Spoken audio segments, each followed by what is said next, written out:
is huge. That is huge. Oh, she's just extraordinary. One of the great athletes. Oh, long ball, Mentor all over it.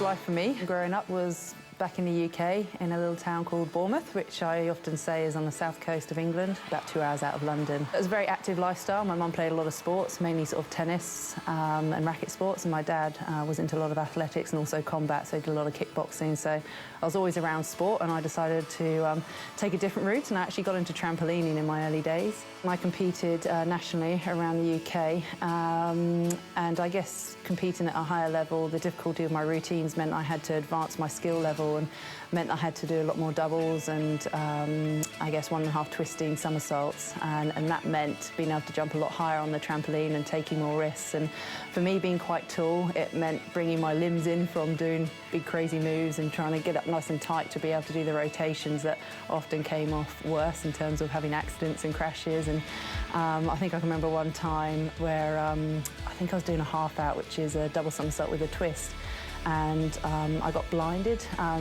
by the light that was coming in through the sports hall, and blacked out, ended up on the back of my neck, and then flung onto another trampoline and ended up in a neck brace for about 5 hours in hospital afterwards. So I think that's when my mum kind of called it quits and told me to maybe find a different sport and I guess put my height to some use.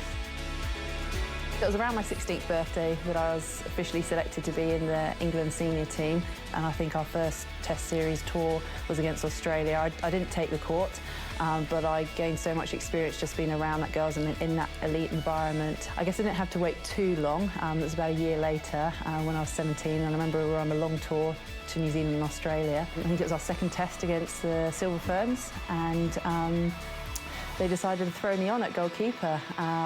Didn't quite know what was going to happen. I'd heard about this amazing player that I was coming up against, the likes of Irene van Dijk, and it was just amazing. Every time the ball came down, I actually managed to get a tip the first couple of minutes. However, what a start for the 16-year-old. Well done, Geva Mentor. For me to say my first cap was against Irene van Dijk is an honour, and it's something that I will take all the way through my netball career.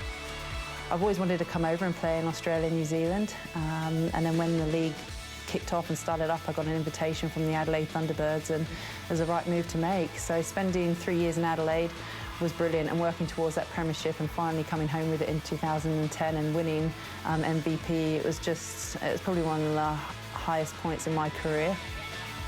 I'm really enjoying my time now here with the Melbourne Vixens. This is my 4th year, and I like to think my game is improving, and that probably is improving because I'm feeling so happy off the court.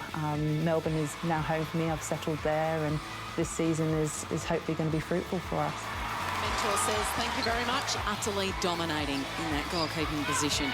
I'm probably the worst person to ask in terms of when you're young, what did you want to be? Because I never really aspired to be anything. I always just wanted to be happy and was quite chuffed with just going along and doing what I was doing. I think as I got a little bit older, I wanted to do stuff where I was going to be active and helping people, and so the Far East has always been something that came to mind, so being a firefighter. It's something that's still up there, and I'd love to maybe pursue after my netball career is done, so we'll watch this space as far as the Far East are concerned.